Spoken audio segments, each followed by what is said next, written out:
Lunes 22 de enero del Evangelio de San Marcos. En aquel tiempo los escribas que habían bajado de Jerusalén decían: «Tiene dentro a Beelzebú y expulsa a los demonios con el poder del jefe de los demonios». Él los invitó a acercarse y les puso estas parábolas. ¿Cómo va a echar Satanás a Satanás? Un reino en guerra civil no puede subsistir. Una familia dividida no puede subsistir. Si Satanás se rebela contra sí mismo para hacerse la guerra, no puede subsistir, está perdido. Nadie puede meterse en casa de un hombre forzudo para arramblar con su ajuar si primero no lo ata. Entonces podrá arramblar con la casa. Creedme, todo se les perdonará a los hombres, los pecados y cualquier blasfemia que digan, pero el que blasfeme contra el Espíritu Santo no tendrá perdón jamás, cargará con su pecado para siempre. Se refería a los que decían que tenía dentro un espíritu inmundo. Palabra del Señor.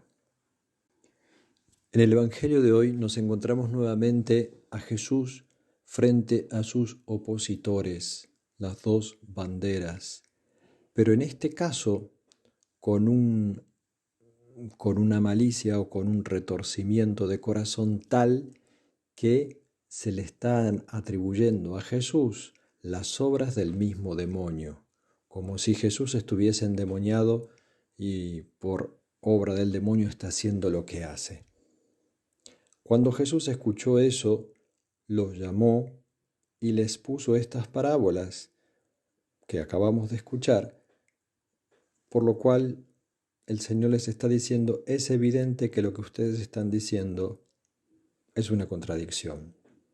Pero agrega algo que ciertamente es inquietante. Es palabra de Dios, es palabra del Señor. El que peque contra el Espíritu Santo no se le perdonará. En San Mateo también dice el Señor: al que diga una palabra contra el Hijo del Hombre se le perdonará. Pero al que diga contra el Espíritu Santo no se le perdonará, ni en este mundo ni en el otro.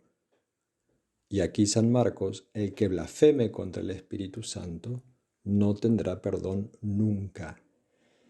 Esto es algo que llama poderosamente la atención, un pecado que no tenga perdón.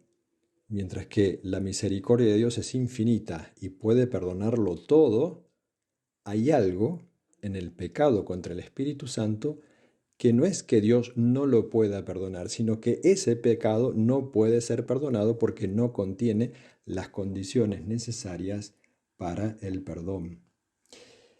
Y incluso San Lucas llega a decir, o Jesús en el Evangelio de San Lucas, a todo el que diga una palabra contra el Hijo del Hombre se le perdonará. Pero nuevamente, el que blasfeme contra el Espíritu Santo no se le perdonará. Podemos pensar en el ejemplo del buen ladrón que estaba insultando a Jesús en la cruz y de pronto se arrepiente y Jesús lo perdona. ¿Qué es lo específico del pecado contra el Espíritu Santo? ¿En qué consiste? Podemos sintetizarlo con Santo Tomás de Aquino en la impenitencia, el rechazo de la conversión y la dureza del corazón.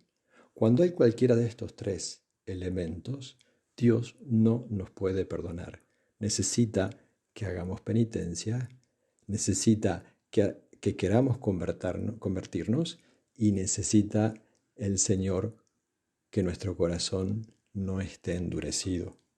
No es imperdonable porque uno mismo lo hace imperdonable al pecado. Es como pensar que la redención viene a través de un canal, que es Jesucristo, obrando por gracia de Dios, por la acción del Espíritu Santo, y uno rechaza ese canal o se corre, por decirlo de alguna manera, de esa abundante misericordia. Y eso no puede ser perdonado.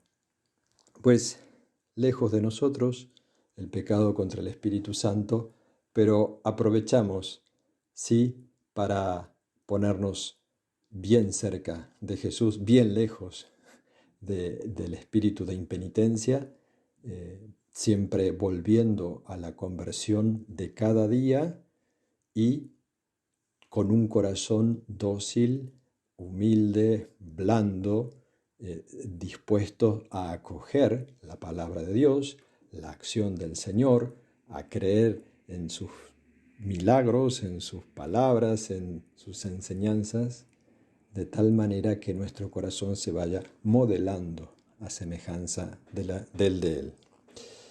Pidamos a María Santísima el corazón totalmente lleno del Espíritu Santo, corazón humano lleno del Espíritu Santo, desposado con el Espíritu Santo, nos conceda la gracia de ser siempre fieles al amor de Dios y, y la gracia de poder saber y entender la necesidad de la humildad para arrepentirnos siempre de nuestros pecados.